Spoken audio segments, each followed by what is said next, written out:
I'm 18 years old, and I'm guessing there's a lot of other people like me who growing up had very different lives, some for the better, some for the worse, but we all had one common factor. We all watched Adult Swim. It wasn't meant for us, but sometimes the highest branch in the tree is the sweetest branch. So throughout my childhood, I would watch religiously. I still obviously missed much of the programming, and I do still want to cover some of that stuff that I loved as a kid, but for now, we're taking a different approach. We're observing the Adult Swim Chronicles.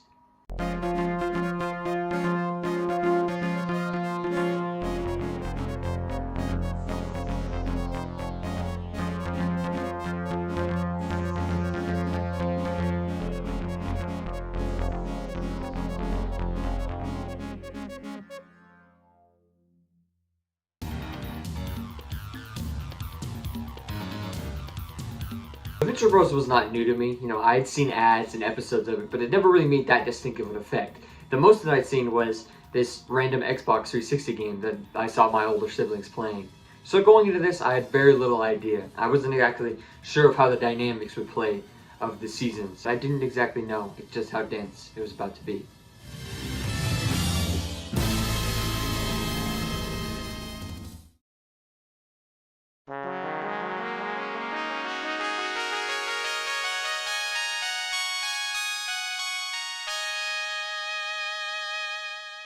The year 2000, the single greatest era for adult cartoons in history. Other than Simpsons, most of the shows people would mention were made in this 5-year interval. The Venture Bros would start here as well. As the weird mishmash Campbell's soup of comic homage in the 60s, another recurring theme, Doc Hammer, is the only type of person that could have created it. The only network that would have let him. Founded on the fertile grounds of the Hanna-Barbera Cemetery. I'm gonna follow him home. Kill his whole family. Adult Swim would rise, and so would Doc, an animator working on multiple different shows and mediums, fond of all sorts of the written and unsaid. At first scribbling simple characters that he couldn't get out of his mind, a clear parody of the heroes and villains of the 60s, rubbed off by him by his work on the live-action Tick adaptation that slowly come into its own, getting rejected twice by Comedy Central and barely allowed to go past 11 minutes on Adult Swim. None of it should have worked, but it did.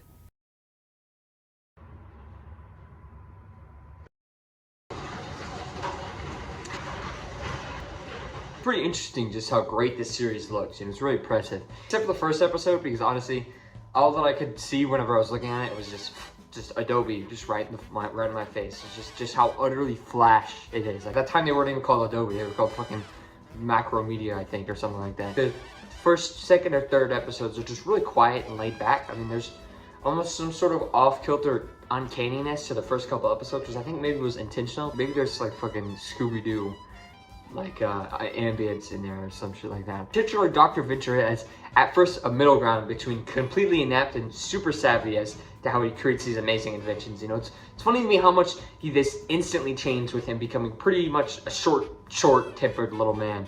How small he is, how small his height is. Always living in his father's shadow, you know, just kind of mad at the world for his position in it. You know, despite his illustrious background, he's still unsatisfied with a lot of conflicts. You know, there's two Venture Bros, like they start out as being really fucking stupid. Not that they stop being stupid, like ever, in the entire show. I've never really seen it, but when I wrote this, I didn't see it. But eventually, there are so many more dimensions added to them, probably because this is a show with 4 main characters. You'd think that maybe you'd want more than 2 of those characters to not act the same, you know? Then there's Brock, who also starts off as kind of an idiot, you know? He's first characterized as like a big, tall, like dumb guy that just goes around punching stuff, and you know, he's pretty easily taken out in many of the first episodes, but only later do his plans work out. You know, he gets out and everything like that.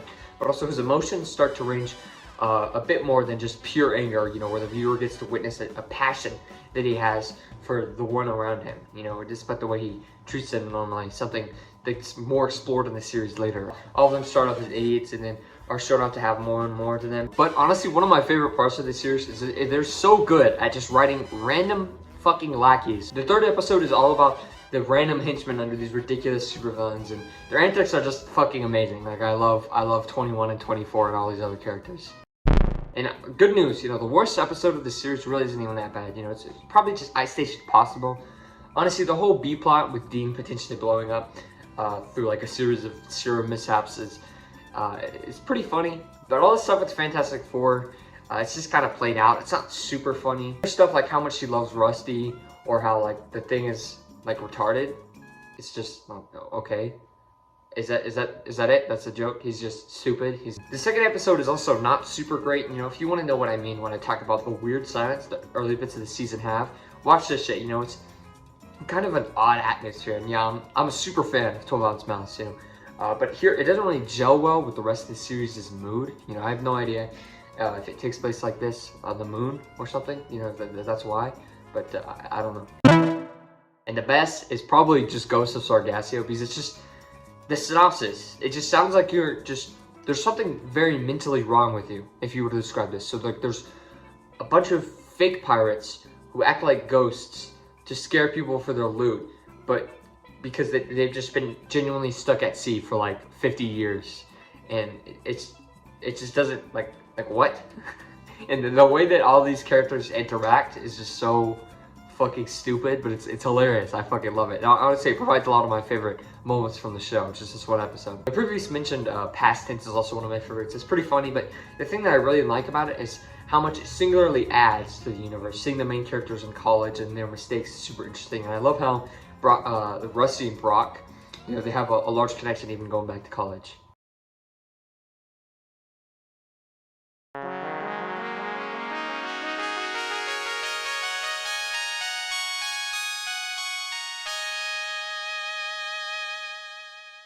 It had been 5 months since the end of Season 1's production, and there was no word at all from the network.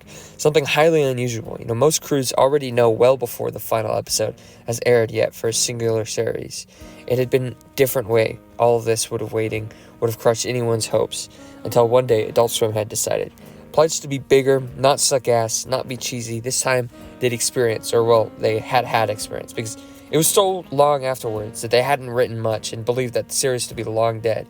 So, within a couple of random notes of pilot beats, somehow this production was even more grueling than the last. Near the end, they seriously started reconsidering their choices, being forced by their schedule to write episodes they weren't fully sure of yet. But of course, only time would see how their fates led them.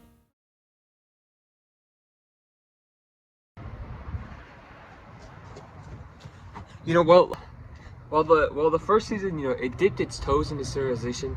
I didn't really talk about it, but at the end of season 1, both of the boys just fucking die.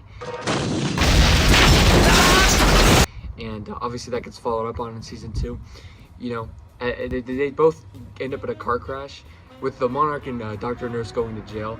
You know, disbanding his league. Well, Dr. Nurse resorts to an old flame that also happens to be a genuine threat. The funny thing about the clone reveal is, I swear to God, I could not remember where I heard it, but somebody told me that they were clones, and I wasn't even fully sure about this, but you know, at the end of the first season, Rusty mentions their mom, so I thought that there'd be some like load on that, something about that, but I guess I was right. Because there's so much more new material in the world, everything's a lot clearer. You know, the season showed that villains other than Monarch exist, but it wasn't really as widespread as season 2. You know, the Guild of Calamitous Intent is offhandedly remarked at first, but of course, because one of the Ventures are suffering from testicular torsion. But the process of organization is actually shown here, where they're pretty much being Geneva Conventions. Something I was wondering about in the first season is how the government sees all this villain activity, because, you know, it's sort of a problem with every single superhero show is why would anyone want to live in these worlds? Like the Avengers, why would anyone want to live in New York, especially when it's been fucking destroyed so many times? There's all these like super powered guys and these stupid outfits who undoubtedly cause millions or billions even of dollars in damages. They don't really have an answer to any of these questions. You know, it's funny to me how detailed Brock's stints in the military are, and then there's just huge questions about, you know, most of the main villains that are just never acknowledged.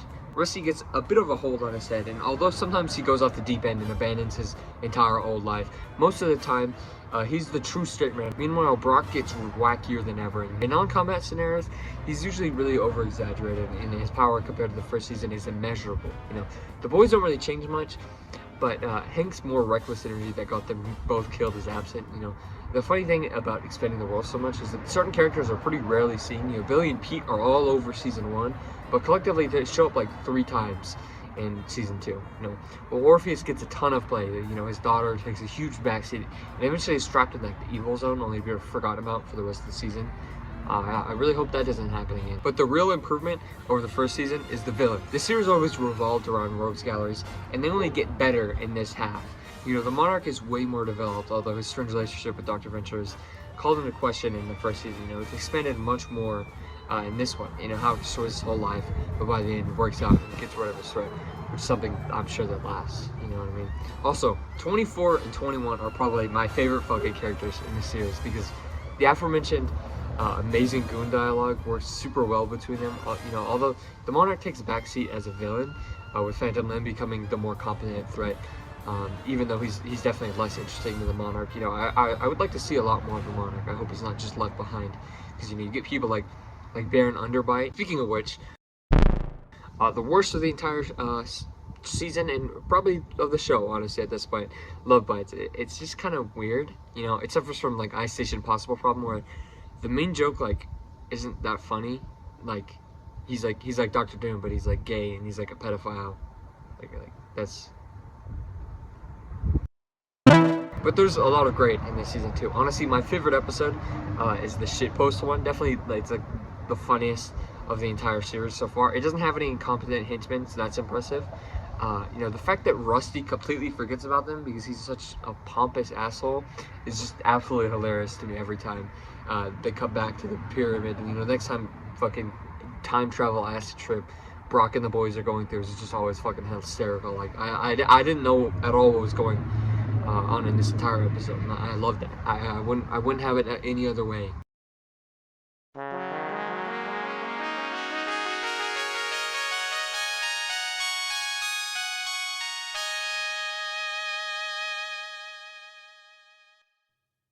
Immediately after the showing of Season 2, great news was introduced. Not only were they renewed for another season, but for two, right back to back. The delayed reaction to the ordering of Season 2 actually helped build a loyal fan base, intent on seeing more of the Venture family. And the dual ordering of seasons actually let the creators breathe on how the story they were trying to tell was going to go out. There was no post-season 1 anxiety about exactly how much needed to change between each half of the series. 2 was the reinforcement, 3 was the mass expansion.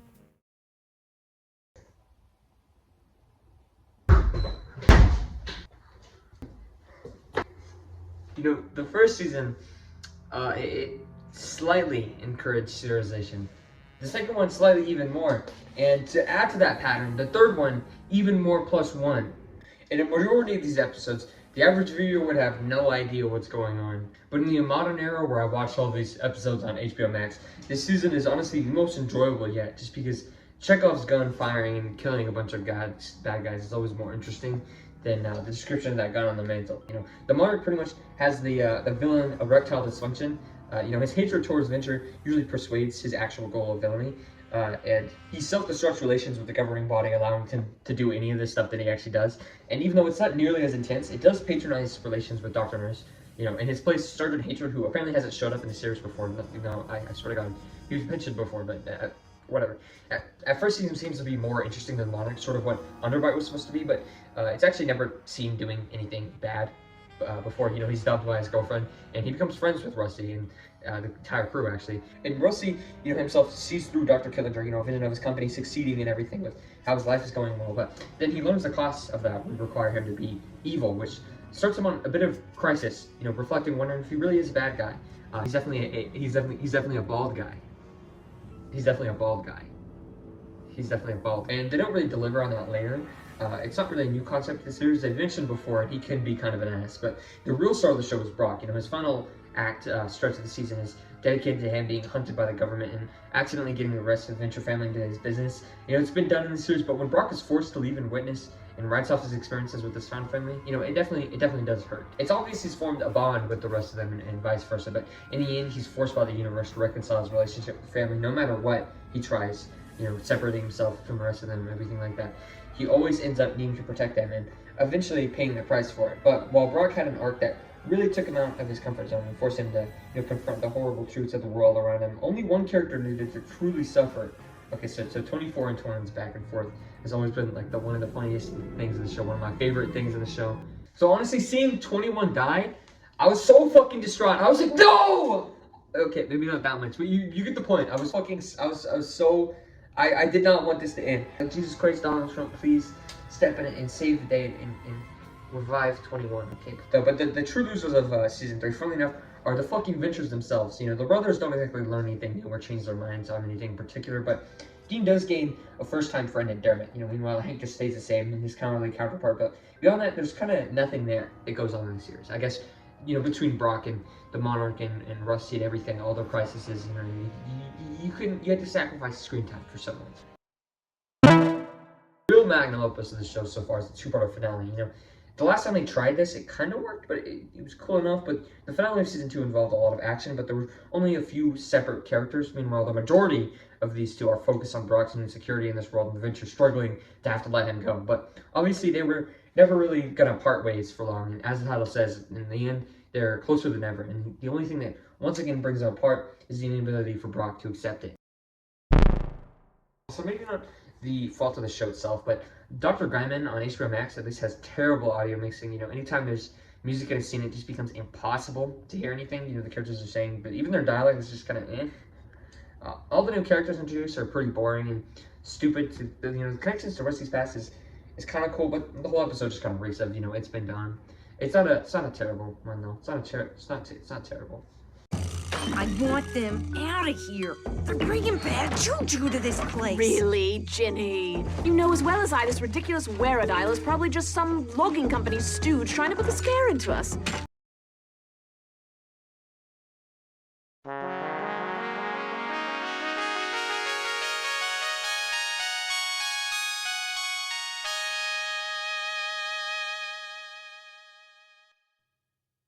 The dual releases would seem like a dream in some ways. They only served to put pressure on everyone, so that pressure was palpable, until the season was split in half to let everyone rest after the constant deluge of work had finally took its toll on the crew and creator to the worst extent possible.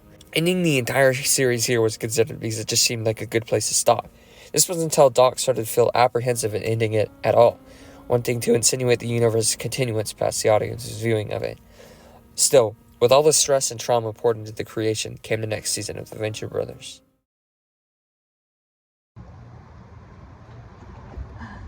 You know, season 4, I called season 3 like mass expansion, but season 4 is just huge in all aspects for whatever reason. You know, the season is about 3 episodes longer, but also the concepts they tackle, the places they go, the way that things go on. The series expands even further into the world of the finale of season 3. The show takes no time at all to take this new status quo for the characters, and also takes no time at all to try something new. Brock out of the picture. Hank is now a troublemaker, anxious for Brock to rear his head again. You know, Dean is being hurried by Rusty to become a better than him and insists on his future, which is now the family bodyguard. 24 is fucking dead, and 29 is now pretty jacked. This whole thing, the series tries to execute. I got a little bit of a problem with it. Maybe it's a little bit too big. Maybe it's a little bit too ambitious. You know, a lot of the worst moments is when the series tries to open up about the point where, you know, some episodes can be pretty hard to follow, and some maybe others could have been cut, honestly. First, a lot of the new characters introduced can be jarring. Something like the second episode, Handsome Ransom, where Dean becomes, you know, Captain Sunshine's new Wonder Boy, and the episode is just really odd. You know what I mean? I was just waiting for something to happen. And while I actually really like Captain Sunshine, like as a character, but the episode just seems kind of empty. I mean, when I wrote this script, I just finished season 4, but now I honestly I view Handsome Ransom as kind of an alright episode. You know, it was fun. Maybe I was just a little bit too jarred. Not necessarily that it's bad, it's just a little jarring. You know what I mean? It fits how the audience is introduced to all this stuff, particularly Brock. You know, an even better character somehow with all the shadow organization Sphinx getting the brunt of development this season. You know, the OSI and GSR are really stupid and odd concepts actually exist in a world. You know, obviously in our world, they're a little, it's a little like played. You know what I mean? It's not exactly new concepts, but imagine if these were like actual things in a real world that real people lived in. Like, it just wouldn't really make that much sense for why a secret agency wouldn't even need to exist. They would just bomb everyone and kill everyone. Also, with Brock taking a bit of a backseat, you can actually see a lot of Sergeant Hatron's life, you know, expanding him past the incompetent archenemy. He's actually great at dysfunctioning him from Monarch, you know what I mean? Even if they are incompetent in different ways, him losing it all and becoming instead an incompetent bodyguard for Dr. Venture is something I really was not expecting at all. And actually, at first I didn't really like it very much, because it seemed like he was going to be the same characterization, just shallow, incompetent side character. And honestly, he doesn't do that, you know what I mean? He hits his stride. But Monarch is bored, he hates everyone, he really just wants to die. He has fucking villain erectile dysfunction. All of the stuff going on with the guild and the dysfunctions handled is really well. I like Red Mantle and Dragoon quite a bit. I like season 4, though it's undeniable that the explosion of season 4 undeniably either hinders or helps certain characters, but also gives a lot more space to talk about them in general. Blood of the Father, Heart of Steel. I talked about it a bit earlier before the premiere, but showing all of these big changes in everyone's life with the odd story structure, it's actually like a really great idea. You feel everyone's whiplash in the episode. You feel just how sudden everyone else feels by Brock's departure. Like I was saying before, this one's not really too bad. There's just nothing super wrong with it. I think the reason it's on here is because it doesn't really use the new status quo very well. It just feels kind of tangential, honestly. If it was placed a little bit in the season, I probably wouldn't feel that bad about it. Cast in between the two seasons were two specials, A Very Adventure Halloween and Shallow Gravy. The former is actually very weirdly integrated into the plot, and you need to watch this one. It's not like a throwaway episode like Shallow Gravy is, if you would name it throwaway in the first place. Basically, Dean goes in this spooky house and he learns that he's actually a clone, right? And this destroys his psyche for the next, I think 2 seasons. He's like Tobey Maguire now. He's like gay. For whatever reason, they decided to give this huge character revelation in a tiny special, which affects Dean for the entire rest of the season, because his revelation of being a clone destroys his whole perception of the world. All the episodes are pretty cool, and the art direction specifically is very nice. I'll be honest, bro, I kind of like Shallow Gravy one more than Very Adventure Halloween, just because Dermot is his character. I love Dermot, genuinely one of my favorite characters. He's so fucking stupid, and if you've been watching this video, I really like fucking stupid characters. Actually, Dermot as a character, conceptually, is actually an amazing idea. I don't know why they didn't think about this in season 2, whenever they were asking him to change up the characters a little bit, because him coming in, being the wedge between Hank's old life and his new life and how he feels, this is a really great idea.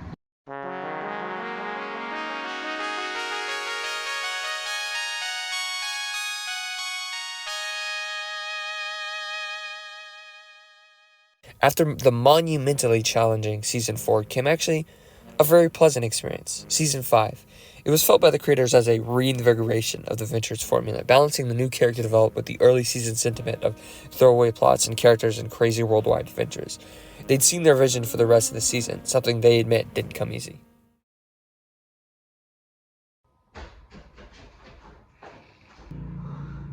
Season 5 kind of comes in, it brings the overall quality of the season up. Just by way of even just reducing the episodes down by almost 10. Season 5 delivers a much leaner experience with shorter runtime.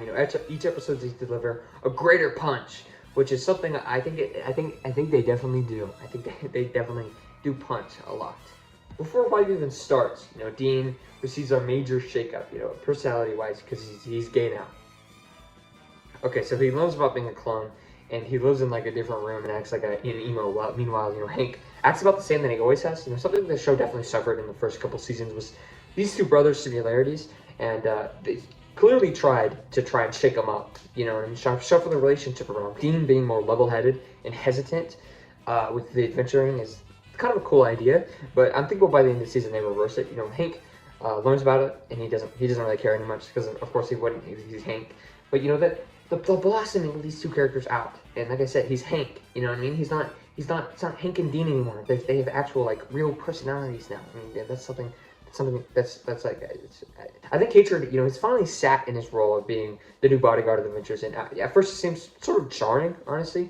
Mostly because I hadn't known that the twist is coming and assumed that throughout the show Brock would stay with him. But even without that, I think it's clear that the writers themselves needed sometimes sort of gain a little insight on his character and develop him. Even though Brock and the OSI get multiple episodes in the season, develop them even further. It also helps with some of their best of the season. Cocktease again gets real to only be a double agent. This time it was for the OSI only merely testing their security. At this point, honestly, you should kill yourself. She's a little played out. I was kind of hoping, I was like, okay, cool, she's finally dead. But she's just never seen ever again. So I guess she's basically dead. I think, yeah, she's a little played out. Honestly, I wish she was died. Fuck the bitch. She should have died. Okay, I gotta admit something. I fucking love Futurama. I haven't actually said anything about it, but expect it. Okay, expect Futurama. So one of the reasons that I love this episode so much is Rusty attends this festival on an island which St. Cloud tries to ruin, and I have no idea if anyone else has made that comparison yet. But it's literally just a Futurama episode, which, like I said, probably why I love it so much. Seriously, honestly, if you just add a montage of Rusty growing up with the residents trying to keep the secret alive and hiding the facade, you pretty much just have the same montage of Lilo's homework when you see her entire life being helped by her parents. And that episode is also fucking amazing. So look at that. Venturstein ends his stint in the military, witnessing the exploitation of mutants and science experiments, and forms an entire organization to stop it. Even though this is technically the worst, it's more so just the least good of the entire season. Venturstein is actually developed here, and honestly, I hope we see more of Erg, which is a really cool idea. I like all the designs for test animals, but it's really just here because all the other episodes in this season are so good, and this is the only one that I could really pick out of the pile. Season 5, the most easy set of episodes yet.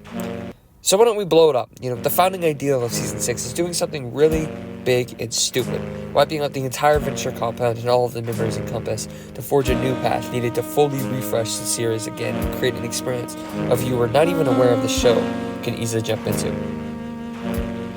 It wasn't supposed to end like this. Season 5 was supposed to be greener pastures, and 6 was supposed to be the mass expansion, 7 being the laying groundwork, and presumably Season 8 would have been about exploding the series once again. But it just didn't work out like this.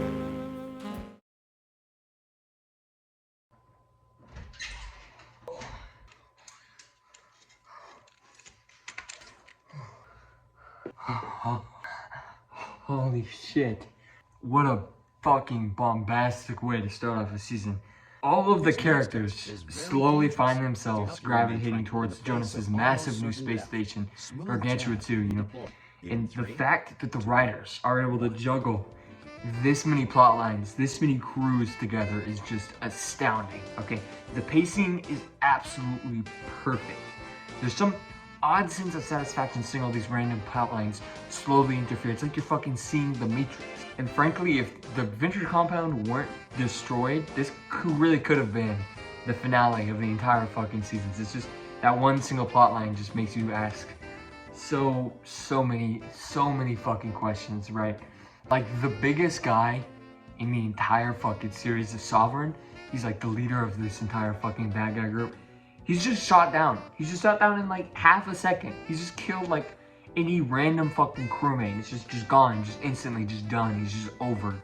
With just how Gargantua 2 ended, it was all but certain this show could never be the fucking same. The ending of the Venture compound, it was crazy just seeing everything get just absolutely fucking decimated. It's the type of shakeup that can only occur once, and it's a clear call by the creators that they want to shake up the formula a bit. They want to change some things. With the introduction of New York, there's just a huge influx of new characters, plotlines, stories, fucking relationships. The drifting of the two brothers is still evident. Hank is still the same attempted playboy. This time he's getting a heap of trouble with Widewell's daughter, while Dean follows in his father's footsteps to try and go to advanced education.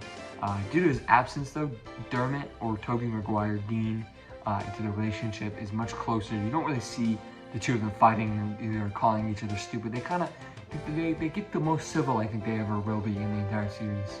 The couple first episodes are just loaded, just absolutely fucking diluted with new heroes and villains. The Monarch loses basically everything and has to regain all of his footsteps. And the constant strain that this puts on him and his wife's relationship is actually like really powerful. There's pretty some stressful scenes of the Monarch barely getting away with his hijinks, terrorizing the woman he loves. But by the end, he recognizes that he should be the air performer for her and should separate his villain life with a little help from her death.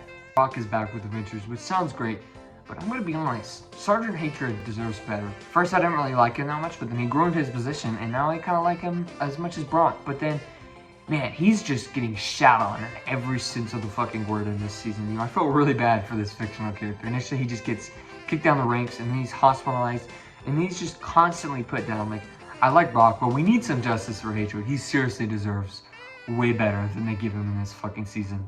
Actually, in a certain scene, Hatred relearns that the guild is still a thing, and he thinks a bit about returning back to it. And they just don't They just don't do anything with that. He's just not. He just decides not to be. Also, with this huge new influx of heroes and villains, so many people get shafted, like Orpheus and the entire fucking Order of the Triad are just never even mentioned once. Billy and Pete White don't come into the story till like the 3rd episode. I don't think they even really cared what happened. I don't think they said anything how they felt at the time that the Adventure Compound was destroyed. Like, it seems kind of weird to just completely forget about all of these characters, let alone people like fucking Triana, who were just left in the dust completely. You know, she was shafted in the last season. She's pretty much been shafted this entire series. Same thing with Werner Underbite, just completely shafted. But I don't know, I feel like he had more of a reason. Starting off as a flash forward, it then slowly evolves into a bunch of disparate characters' minds. You know, 24's history with the Monarch, Dr. Mrs. the Monarch's fight with the Blue Morpho, and Rusty's new connections as billionaire. You know, of course, they all talk about how random events will eventually intersect right at the end, exactly how it began. And initially, I had no idea what would happen. And then Rusty just rose up again, and Mrs. Monarch got mad at everyone, which is still a crazy ass ending at first. Still, the writing is really good, and the scenes are very funny indeed. Again, not terrible, but definitely the least good. All for the same reason that, you know, Breaking Bad is considered to get better as you go on, just because, you know, the setups are less entertaining than payoffs, which is why this whole season, and this episode specifically, is full of, you know what I mean? And that's probably why I consider this one a bit worse than 5, simply because there's so much to do and there's so many characters, but there's only a limited amount of time to actually, you know, serve their endings and make sure they're good and stuff. So it's a little bit of a weaker season just for that.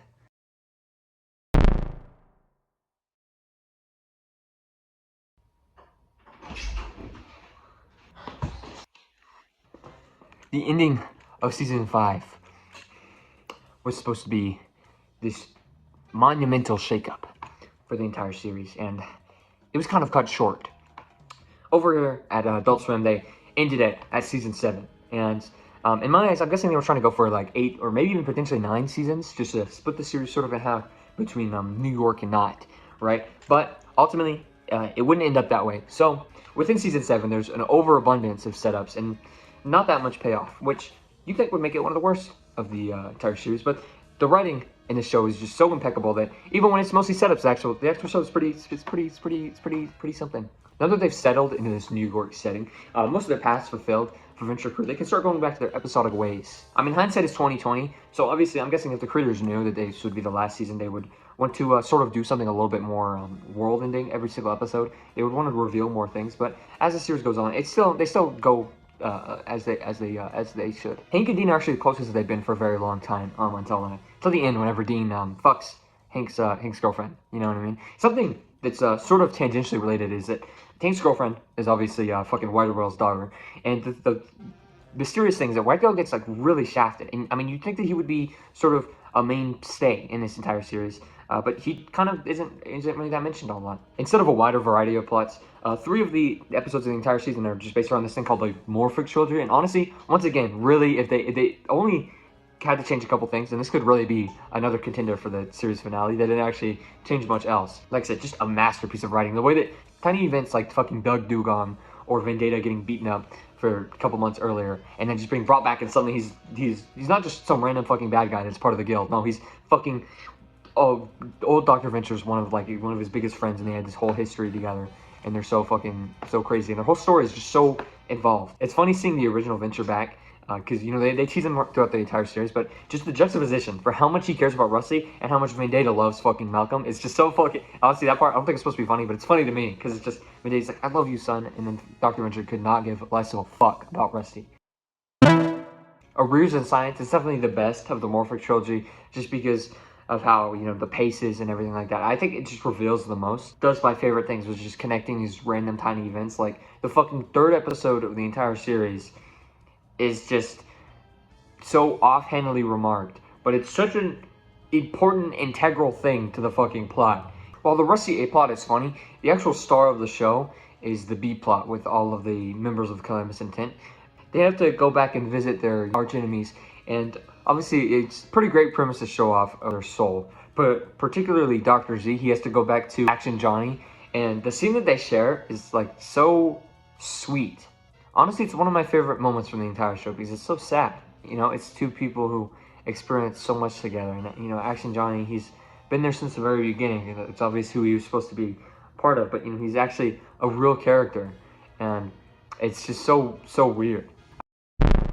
I can't say for certain whether or not this episode would have been looked upon better if there was a season 8, but it's just so many questions. It's like the second to last episode of the entire series. Like, there's so many things that needs to be answered, and they just add this gigantic plot where the Illuminati exists and it's like above the guild and the OSI, like above everyone else, and you know, they invite Rusty in and everything like because he invents teleportation.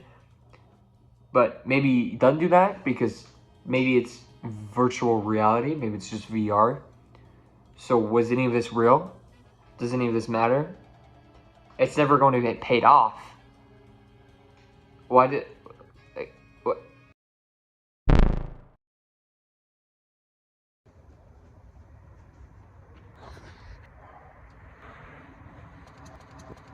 The show got cut short, ending only at season 7, which clearly was not supposed to. And there was little to no end in sight, at least. But it was given one chance, one final chance. And it was in the form of one last, but probably not final movie on HBO Max. And it's pretty good. It's pretty good. It was clear that he wanted to do so much more. Like I said, they introduced this whole Illuminati plot like 3 episodes to the last one, which may or may not be real. There's so many dead ends and loose ends that just need to be answered, but they just aren't. And honestly, it takes a little bit of a restraint to do what they did in this movie because they knew that they had to rein in all of these characters. They couldn't include all these little side plots like who is the Scare Bear? Why is this thing just carrying Dean, or that other one, Hank? Why is he just carrying him across? You know, there's so many things that need to be answered, but they couldn't answer them, and they knew that, so they had to restrain themselves. They had to get more creative, right? And the main plot of the movie is probably one of my favorite things. You know, Hank's whole journey across the U.S. to what I'm guessing is Colorado is very nice, and I really like what they were going for. You know, it does feel like this whole journey of him, you know, moving through the Americas. And also, it's really nice seeing Dermot one last time. And, you know, while, like I said, the whole Dean Serena plot came out of nowhere, she doesn't really seem like his type. He doesn't really seem like her type. And there was a little bit of build-up, but there wasn't exactly a ton of build-up. It's nice seeing him paired up with Morpheus and Jefferson, both of which haven't gotten much play in these last couple episodes or seasons. I don't think they're mentioned on Gargantua 2 at all. They're just not given the time of day. But I don't know why The Alchemist couldn't come. Maybe Dana Snyder had to voice fucking everyone else. There could be like an entire colony, an entire country, all voiced by Dana Snyder. Honestly, I was a bit torn on the first viewing by Mantella because she just kind of comes out of nowhere, and there's this like first misconception that I had whenever I first saw her, and there's all these questions that I still do. At first I figured she had some sort of illusion powers because of all this like weird stuff that happened, like specifically with the train, because it's New York, okay? Even if it is at night, which I don't think it is at night, I don't think the scene's at night. Think about how many people ride the New York subways every single fucking day. It's a lot of fucking people. So to clear out an entire subway would take an immense amount of planning and just work, right? So I was figuring, okay, same thing with how she just conjures up this entire office, and she makes it look like there's all these, this huge corporation. She makes them think that Brick Frog is this big new villain. I figured that was her power. She could create these big illusions that everybody would think, right? It was just getting reinforced, this theory. Like, with the weird exchange that Shore Leave and Brock and Red Death have with Dr. and Mrs. the Monarch, like, I don't know why they act so weirder, because they're assuming that they're not just illusions made by Mantella. Wouldn't there be like a speaker on them? Wouldn't some higher-ups hear them telling her to run away? Like, wouldn't they be a little bit suspicious? Wouldn't they be a little bit mad? But you don't hear anything about that from anyone. Whenever Red Death takes her to Mantella's place, I thought right there they were going to reveal it, that Red Death just disappears, because that would make the most sense. All of this is fake, none of this is real. She's just trying to get in Mrs. the Monarch's head to get her to join her league, right? To make another thing of fucking, to make Arch, because she's like, her main power is just being invincible, or her main power is just being invisible, which is like such an underwhelming power. She's not like super strong. She can't create force fields. She's not like the Invisible Woman. She can just turn invisible, and that's it. That's her only power. I'm thankful that the show actually commits itself to paying off the setups that it sets up. You actually get stuff like, you know, the finally being the end of the Venture family, you know, between Malcolm and the Blue Morpho and everything like that. It's obvious that they never had a mom, but the way they get around that is very obvious. You know, the clones thing, you know, the clones, they can't have a mom because they're clones. You know, the Monarch, he can't be an exact copy of fucking Dr. Venture because he's so many differences. It all ends up and it all makes sense in a great way. It's just the first time when I watched it, it was a bit convoluted, I thought.